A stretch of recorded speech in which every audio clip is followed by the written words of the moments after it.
Now, we've heard today that Parliament, of course, is going to resume next week, federal Parliament, back to Canberra. They're going to keep numbers down. We know already 3 federal politicians have tested positive to coronavirus, but they're going to keep numbers down. About a third of MPs and senators will stay away.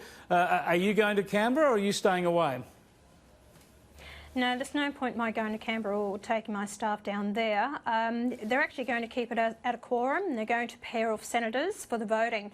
And what my understanding is, it will be based on the coronavirus legislation that they need to pass, unless we hear anything different about any important legislation they need to pass. But hopefully I'll be informed about that prior to it. But there's no point in my going to Canberra at this stage. Yeah, it's a sensible approach. So the deal is really Parliament's just going to sit to deal with that legislation. You have a quorum of senators and lower house members, and they can deal with it. And no funny buggers, correct. Essentially. You're going to have a deal from all the minor parties in the opposition that no one's going to play funny buggers with all these numbers.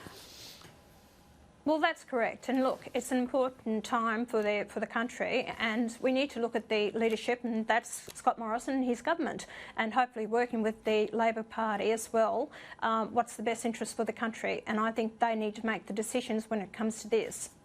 Now, when we see the buying around the place, we can all understand why people might want to make sure they've got good supplies of the essentials, thinking they could be holed up at home for a few weeks. But it's obviously gone way too far, and far too many Australians have been inconsiderate in, making sure that, marching out with trolley loads of toilet paper while others go wanting. What's your view on all of this, and how we can, as a country, deal with it in a more sane and rational manner? That's exactly right. So people are out there in fear. That's what I'm hearing, is people are in fear. I think it's been beat up by the media. In a lot of cases, they see what's happening in other countries around the world. We're in a far better position than if you look at countries like Spain or Italy. So I think that we need to just, settle back a bit, and people, by all means, you are stocking up. Then again, how much toilet paper do you actually need? How much sanitiser do you really need, So it's consideration towards other people.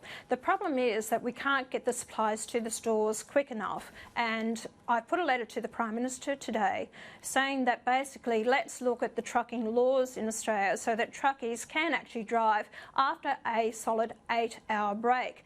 Now, in Western Australia and the Northern Territory, they have self-regulation, so they can determine their driving times. I know safety on the road, but for the interim period, we need to ensure that the truckies can do their job, get the supplies to the stores, because this buying, the more people see the shop, the shelves in the shops bare, the more the panic is going to happen. So Pauline Hanson, if going to get the supplies. If I can interrupt you, of course we all agree that we need to get those supply chains moving, but surely compromising road safety is not the way to deal with this. Surely they're making a lot of money. Surely they should be able to employ some more drivers if there's more deliveries to be done.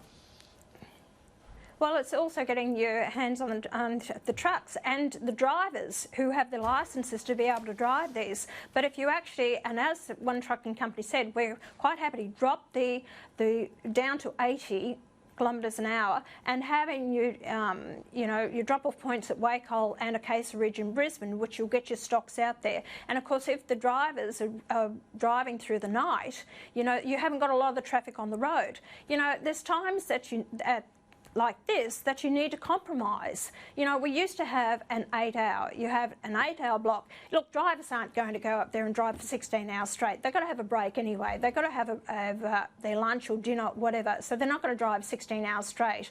But like I said, in Western Australia and Northern Territory, they are self-regulated. So some of the truckies have said it's a great idea. We've spoke to the trucking companies. My office has spoken to them. And, of course, you've got the Queensland Truckers Association. They have actually, are hesitant about it. But you've got other trucking companies who believe that it's a good idea if we can get the supplies out there to people. Well, stop the mayhem that's going on in our stores. Yeah, whether that's the answer or not, you certainly highlight another aspect of the problem, just getting those supplies to the stores. Thanks so much for joining us again, Pauline. Correct. Pauline Hanson there. Thanks, she won't be heading down to Canberra for Parliament, but as you say there, she's concerned about the trucking companies just being able to supply our supermarkets. She suggests relaxing some of the driving rules. Let's hope maybe rather than doing that, they can find some more drivers.